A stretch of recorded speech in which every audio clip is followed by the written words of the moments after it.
इसीलिए हमारे नबी सल्लल्लाहु अलैहि वसल्लम को उनके ज़माने में भी अल्लाह तबारक व तआला वही के ज़रिए से, और बाज़ औक़ात ज़रूरत पड़ती थी तो ख्वाब के ज़रिए से आपको बशारतें भी दिया करते थे और अहवाल की इत्तला भी दिया करते थे। इसलिए कि अल्लाह के नबी कौन थे? अल्लाह के नबी थे और अल्लाह के क्या थे? रसूल थे। तो नबियों को, रसूलों को अल्लाह ताला जो हालात की इत्तला देता है वो वही के ज़रिए से भी देता है, बाज़ औक़ात ख्वाब के ज़रिए से भी देता है। लेकिन हमारे आज के ज़माने में भी आप लोगों ने देखे होंगे सोशल मीडिया पे बहुत सारे ख्वाब चल रहे हैं आजकल। किसी ने कोरोना वायरस को इंसान की शक्ल में देखा। ये ख्वाब सुने कि नहीं सुने आप लोगों ने? हाँ, सुने होंगे बहुत सारे लोगों ने, ये हमारे बच्चों ने सुने बोलते। कोरोना वायरस को किसी ने इंसान की शक्ल में देखा और किसी ने ख्वाब में आके कुछ वजीफ़े बता दिए। एक बात कान खोल के सुन लो मेरी, ख्वाब देखने वाला अगर आज के ज़माने का कुतुब भी है, आज के ज़माने का वली भी है, तो वो जो ख्वाब देख रहा है वो उसका अपना पर्सनल ख्वाब है। कौन सा ख्वाब है भाई? उसका अपना पर्सनल ख्वाब है। उसके ख्वाब का मुसलमानों से या उम्मत मुस्लिमा से कोई लेना देना नहीं है। ख्वाब उसने अपना पर्सनल देखा है, उसका ख्वाब हमारे लिए हुज्जत नहीं है कि किसी को ख्वाब में किसी ने वजीफ़े बता दिए कि ये वजीफ़े पढ़ो तो ये बीमारी से नजात मिल जाएंगी और वो वजीफ़े पढ़ो तो तुम्हारा दुश्मन हलाक हो जाएगा। हमको वैसे वजीफ़े पढ़ने की भी ज़रूरत नहीं है, इसलिए कि हमारे लिए कुरान और हदीस ये दोनों काफ़ी है। अरे भाई, काफ़ी है या नहीं है? क्या एक्स्ट्रा अभी हमको बाकी रह गया था? नऊज़ बिल्लाह, अल्लाह के नबी कुछ छोड़ के चले गए थे जो अब हमको ये जो हमारे ज़माने के सेमड़े, चिपड़े, गाय छाप जर्दा खाने वाले और हिम्मतलाल बीड़ी पीने वाले, अब इनको ख्वाबों के अंदर वो बशारतें आएंगी तो वो बताएंगे अब हमको कि मेरे ख्वाब में फुलाने और मेरे ख्वाब में फुलाने ने आके मुझे ये बशारत दी है कि अब तुम लोगों को जाके बताओ कि अल्लाह ताला की तरफ से ये हुक्म आया है बोल के। हमारे नबी हज़रत मोहम्मद मुस्तफ़ा सल्लल्लाहु अलैहि वसल्लम हमको ऐसी मुकम्मल शरीयत देकर गए हैं, अब क़यामत तक भी हमको किसी दूसरे के रहबरी की ज़रूरत नहीं है। हमको एक बात याद रखो, अभी मैं आपको हमारे मौलाना यूनुस साहब रहमतुल्लाह अलैह का एक वाक़या बताता हूँ। हमारे मौलाना यूनुस साहब रहमतुल्लाह अलैह ये वाक़या अक्सर पुरानों में भी बताते थे, उमूमी में भी बताते थे कि एक मर्तबा मौलाना यूनुस साहब रहमतुल्लाह अलैह वो ट्रेन में सफ़र कर रहे थे और मौलाना के सामने जो है सरदार जी लोगों का एक बहुत बड़ा उनका धर्म गुरु बैठे हुआ था। सरदार लोगों का जो मजहबी रहनुमा होता है, उनका जो पेशवा होता है, उनका जो बहुत बड़ा जत्थेदार होता है, उसको जत्थेदार बोलते हैं। जैसे हमारे इसमें मौलाना मुफ्ती साहब बोलते हैं ना, उनमें जत्थेदार बोलते हैं। उनके बड़े जत्थेदार साहब जो है वो बैठे हुए थे और डब्बे में से लोग आके उनके सामने ऐसे हाथ जोड़ के या उनको जो है मिलके जा रहे थे। तो मौलाना भी उनके सामने ही बैठे हुए। तो अचानक में एक मुसलमान साहब भी आए, उनको पता चला कि एक जत्थेदार साहब है। मुसलमान साहब भी आए वो जत्थेदार के पास में, और मुसलमान साहब ने उनसे कहा कि सरदार जी मुझे कुछ नसीहत कर दीजिए। क्या कहा मुसलमान साहब ने? मुझे कुछ नसीहत कर दीजिए। सरदार जी ने बोले आपका नाम क्या है? बोले मेरा नाम मोहम्मद अब्दुल्ला है। बोले मोहम्मद अब्दुल्ला साहब बैठिए, बोले आप यहाँ पे। क्या आपको हज़रत मोहम्मद मुस्तफ़ा सल्लल्लाहु अलैहि वसल्लम की हदीसें काफ़ी नहीं हैं जो मेरी नसीहत आपको चाहिए? जत्थेदार साहब ने क्या बोले, जनाब मोहम्मद अब्दुल्ला साहब, क्या आपको हज़रत मोहम्मद मुस्तफ़ा सल्लल्लाहु अलैहि वसल्लम की हदीसें काफ़ी नहीं हैं जो मेरी नसीहत आपको चाहिए? बोले एक बात कान खोल कर सुन लो, हज़रत मोहम्मद सल्लल्लाहु अलैहि वसल्लम तुमको इतना मुकम्मल और कंप्लीट दीन देकर गए हैं जिसमें रत्ती बराबर की भी अभी कमी नहीं है कि आपको उसको अपडेट करने की जरूरत पड़ जाए। कितनी कमी नहीं है उसके अंदर? रत्ती बराबर भी कमी नहीं है। हज़रत मोहम्मद सल्लल्लाहु अलैहि वसल्लम की ज़िंदगी तुम्हारे लिए क्या है? काफ़ी है। तुमको अब किसी और नसीहत की ज़रूरत नहीं है। अरे हम खुद हज़रत मोहम्मद सल्लल्लाहु अलैहि वसल्लम की नसीहतों पर अमल करते हैं और तुम हमारे पास किसकी नसीहत सुनने के लिए आए? हमारी नसीहत सुनने के लिए आए। मौलाना यूनुस साहब रहमतुल्लाह अलैहि ये वाक़या सुनाते थे और बहुत लंबा चौड़ा मौलाना बताते थे कि अल्लाह के नबी उम्मत को कैसी छोटी छोटी चीज़ें सिखा कर गए। सुबह उठने का तरीक़ा, रात में सोने का तरीक़ा, सुबह उठने की दुआएं, रात में उठने की दुआएं, खाना खाने की दुआएं, वज़ू करने की दुआएं, ये सारी चीज़ें। तो मौलाना फरमाते थे, बोले एक बाप वो अपने सगे बेटे को इतना नहीं सिखाता है जितना अल्लाह के नबी सल्लल्लाहु अलैहि वसल्लम इस उम्मत को सिखा के चले गए। एक सगा बाप वो अपनी औलाद को इतना नहीं सिखाता है जितना नबी अकरम सल्लल्लाहु अलैहि वसल्लम इस उम्मत को क्या करके चले गए भाई? सिखा के चले गए। अरे जब हमारे नबी हमको सब कुछ सिखा के चले गए, मुझे आप बताओ ऐसी कौन सी कमी बाकी रह गई थी जो अभी ख्वाब में हमको जो है कोई यानी ख्वाब में बताना बाकी रह गया था? नहीं, अभी बाकी रह गया था जो आज हमारे ज़माने के हर सेमड़े को, हर चिपड़े को, हर 8 दिन को, 10 दिन को एक ख्वाब नज़र आ रहा है और उसमें कोई ना कोई आके इसको बशारतें दे रहा है। एक बात याद रखो, कोई भी हो ख्वाब देखने वाला, चाहे वो इस ज़माने का कुतुब और अब्दाल क्यों नहीं होता है, ये उसका पर्सनल ख्वाब है ये। अरे भाई बोलो ना, कौन सा ख्वाब है ये? अगर किसी को ख्वाब दिखा भी है वो तेरे खुद के लिए है। तू नबी नहीं है हमारा जो तुझे ख्वाब नजर आएगा और पूरी उम्मत तेरे ख्वाब पर अमल करेंगी। हम तो अमल करेंगे मुहम्मदुर रसूलुल्लाह की हदीस पर सल्लल्लाहु अलैहि वसल्लम। किसकी हदीस पर अमल करेंगे हम नबी पाक सल्लल्लाहु अलैहि वसल्लम, वो हमारे नबी थे। इसलिए ख्वाब भी जो नबियों को नजर आते थे उनके ख्वाब वही हुआ करते थे। क्या हुआ करते थे भाई? वही हुआ करते थे। वही मतलब अल्लाह की तरफ से उनके लिए एहकाम हुआ करते थे उसमें। तो नबी के ख्वाब की बात अलग है और हमारे ज़माने के सेमड़े और चिपड़ों के ख्वाब की बात क्या है भाई? वो अलग है, वो उनका अपना पर्सनल ख्वाब है। तो इसके लिए मुसलमानों, ये व्हाट्सएप पे और सोशल मीडिया पे चलने वाले जो ख्वाब है उनको अंधे बहरे बनकर कि तुमको किसी ने कोई ख्वाब भेज दिया, अब तुम वही कुदिया मार रहे कि फलाने को ख्वाब में बशारत मिल गई। अरे वो फलाने को मत देखो, हमको देखना है अल्लाह के नबी की हदीसों को।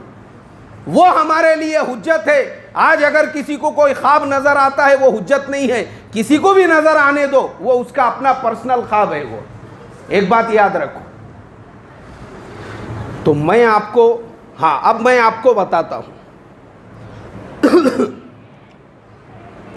जो आज के ज़माने में लोग ख्वाबों के अंदर वजीफ़े चला रहे हैं, ये वजीफ़ा पढ़ना चाहिए। अरे क्यों हम तुम्हारे ख्वाब वाले वजीफ़े पे अमल करेंगे? जब हमारे नबी जिंदे थे उन्होंने उस वक्त हमको बहुत सारे वजीफ़े बता के चले गए, हम उस पर अमल करेंगे।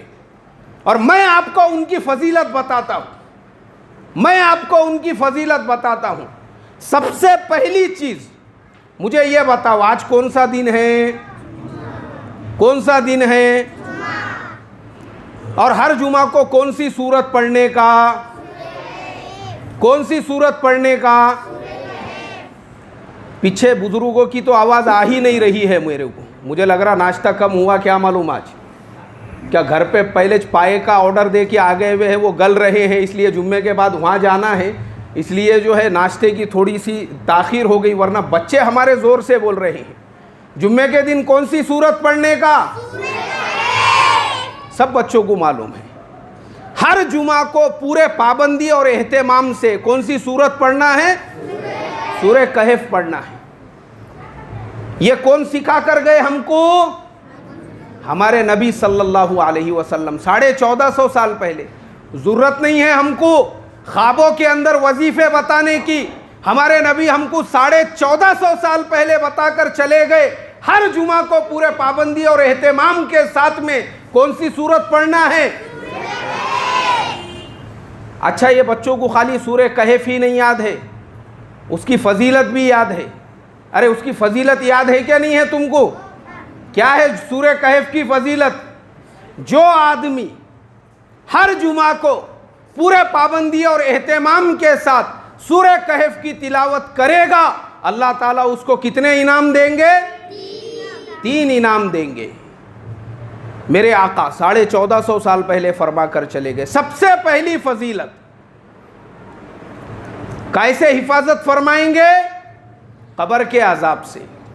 सबसे पहली फजीलत, जो आदमी हर जुमा को सूरह कहफ की तिलावत करेगा उसको 3 इनामात मिलेंगे। सबसे पहला इनाम, उसकी कब्र के अजाब से हिफाजत होगी।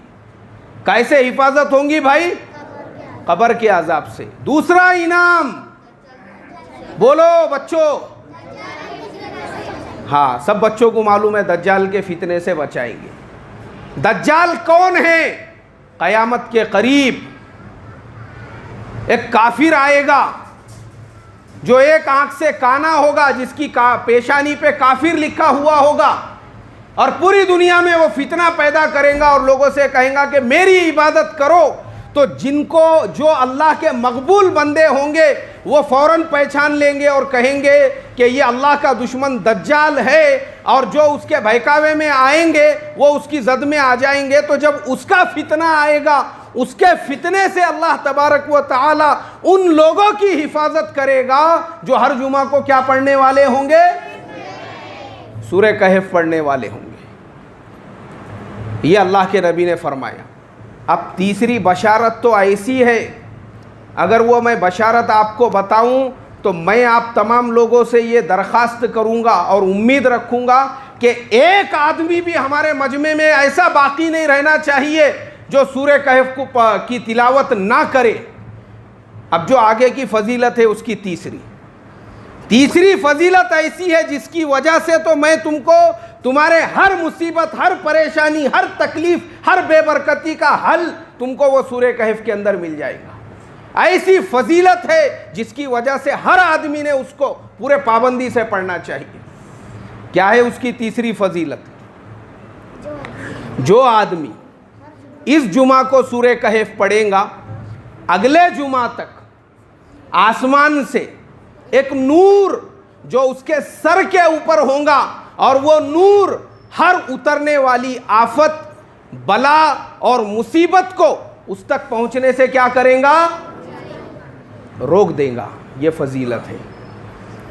देखो, तीसरी फजीलत ऐसी है सूरह कहफ की, अल्लाह के नबी ने फरमाया इस जुमा से लेकर, मतलब आपने आज सूरह कहफ की तिलावत की, अगले जुमा तक अब आसमान से एक नूर वो आपके सर के ऊपर है। किसके ऊपर है भाई? आपके सर के ऊपर है। आपके एक नूर आपके सर के ऊपर है।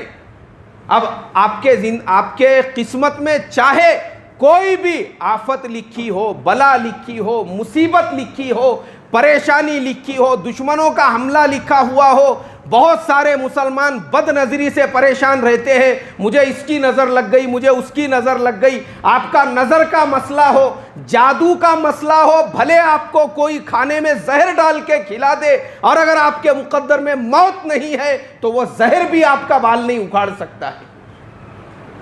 काई की वजह से भाई? अरे भाई बोलो ना, सूरह कहफ पढ़ने की वजह से, सूरह कहफ के तिलावत की वजह से। मेरे आका हज़रत मोहम्मद मुस्तफ़ा सल्लल्लाहु अलैहि वसल्लम दे के चले गए हमको रेडीमेड। अब हमको ख्वाब के अंदर और कोई नया वजीफ़ा पढ़ने की ज़रूरत है क्या? मुझे बताओ आप, क्यों ज़रूरत है हमको? नहीं है हमको ज़रूरत।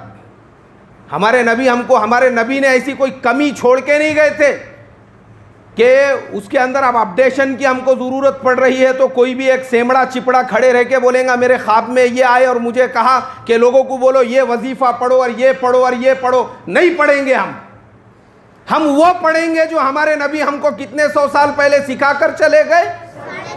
1450 साल पहले जो रेडीमेड हमारे पास कुरान और हदीस में मौजूद है, हम वो पढ़ेंगे। ज़रूरत नहीं है हमको ख्वाबो ख़यालात के ज़िंदगी में जीने की, जो प्रैक्टिकल है हम उस पर अमल करेंगे। तो तीसरी फजीलत अल्लाह के नबी ने फरमाई कि जो आदमी इस जुमा को पढ़ेगा अगले जुमा तक उसके सर के ऊपर क्या होगा भाई? नूर होगा, नूर।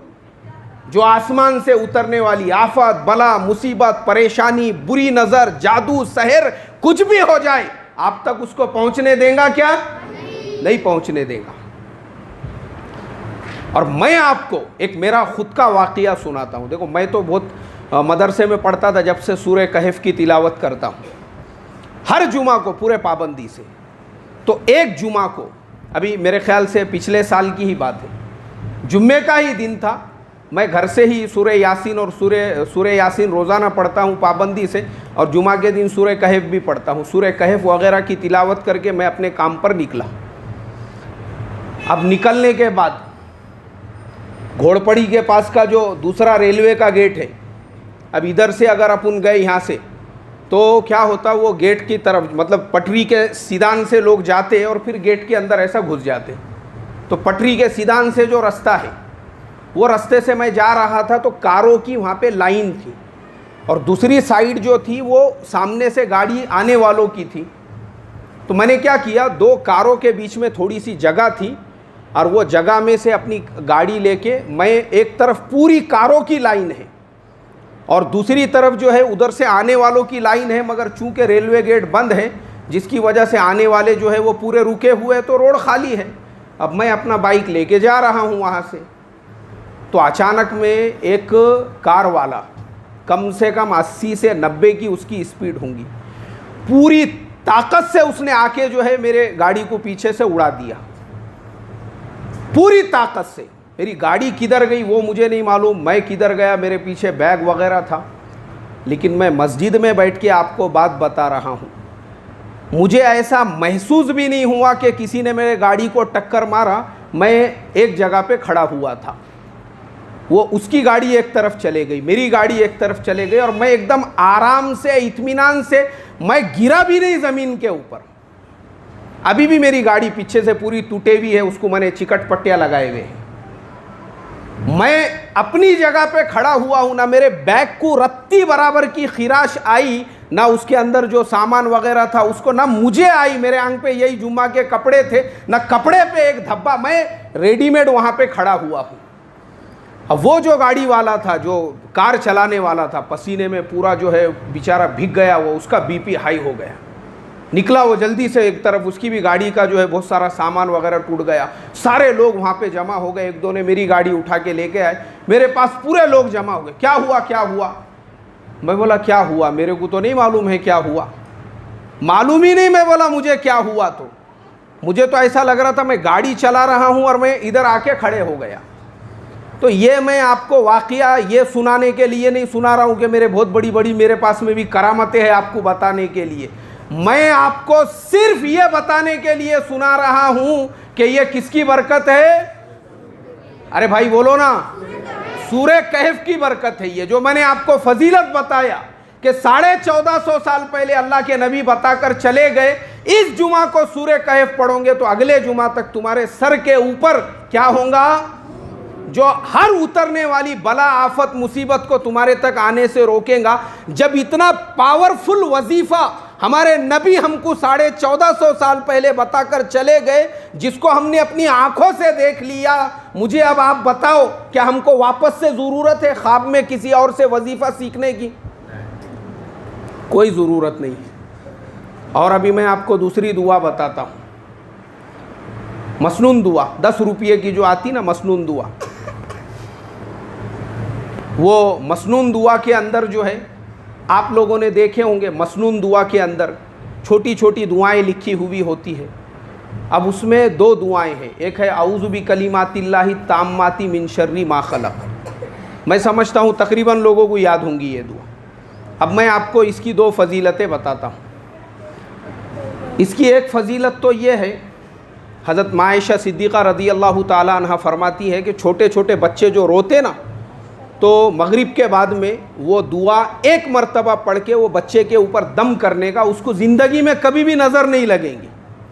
एक फ़जीलत तो ये है। और दूसरी फ़जीलत ये है कि जो आदमी वही दुआ उज़ बि कलिमातिल्लाहि ताम्माति मिन शर्रि मा खलक, फजर बाद पढ़ेगा तो फजर से लेके मगरिब तक, और मगरिब बाद पढ़ेगा तो मगरिब से लेके फजर तक, अगर उसके मुक़द्दर में मौत है तो ही, वरना दुनिया की कोई ताकत उसको ऐसा रत्ती बराबर भी नुकसान नहीं पहुंचा सकती।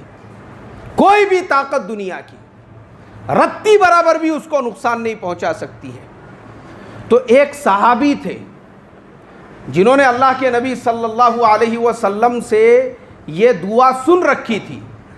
तो वो सहाबी क्या करते थे, वो जहाँ पे भी जाते थे लोगों को ये दुआ बताते थे। वो बोलते थे देखो मैंने अल्लाह के नबी से ये दुआ को सुना हूँ, देखो मैंने अल्लाह के नबी से ये दुआ सुना हूँ कि मौत के अलावा। तो एक दिन इत्तेफाक ऐसा हुआ कि वो दुश्मनों से लड़ रहे थे और उनकी एक आँख निकल गई और एक आँख से वो नाबीना हो गए।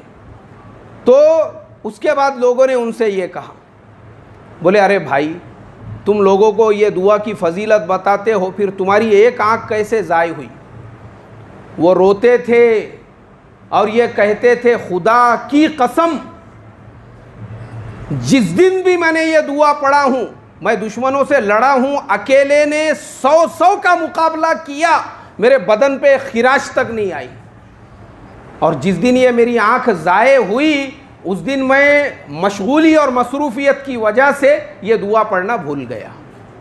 जिस दिन भूले उस दिन उनकी एक आँख क्या हो गई भाई, ज़ाय हो गई। वो फरमाया करते थे कि अल्लाह के नबी की बात ये क़यामत तक भी झूठ नहीं हो सकती है। इसलिए मेरे मोहतरम दोस्तों, अगर वजीफ़ों पे भी अमल करना है, दुआओं पे भी अमल करना है, हमारे पास मसनून दुआ है, उसके अंदर बहुत सारी दुआएं लिखी हुई है दूसरी दुआओं की, जो हमारे नबी 1450 साल पहले हमको बता कर गए। फजर के बाद में सूरह यासीन पढ़ोगे, तुम्हारे दिन भर के कामों में खुद अल्लाह तुम्हारा मददगार बनेगा। कौन से कामों में भाई? दिन भर के कामों में। क्या पढ़ने की वजह से?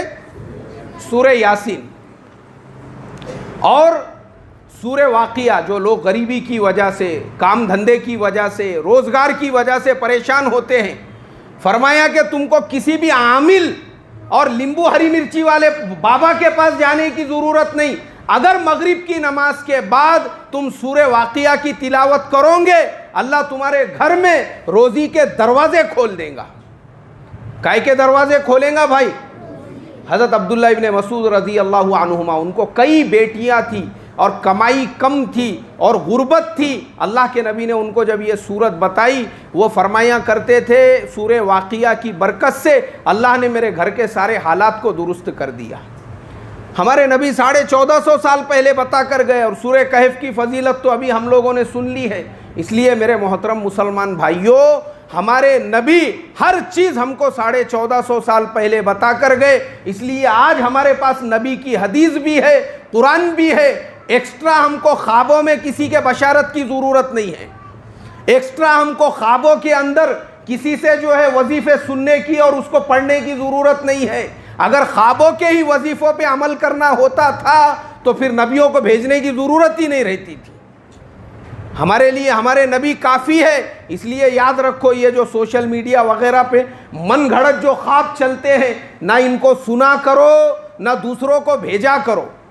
आज हमको ख्वाब, ये ख्वाब हमारे लिए हुज्जत नहीं है। हमारे पास कुरान हदीस मौजूद है। हमारे पास ये ख्वाब कोई हमारे अमल के किसी को दिखा होगा, वक्त का कुतुब और अब्दाल भी है, ये उसका पर्सनल ख्वाब है, ये उसका, वो हमारे लिए हुज्जत नहीं है उसको ख्वाब दिखा। तो अगर हम ऐसे ही आम लोगों के ख्वाबों पे भरोसा करने लग जाएंगे तो हमारे गली मोहल्ले के हर सेमड़े और चिपड़े को हर 3 दिन को एक नया ख्वाब नजर आएगा कि मेरे भी ख्वाब में ये आए थे और मेरे भी ख्वाब में वो आए थे और मुझे बशारत दे के चले गए।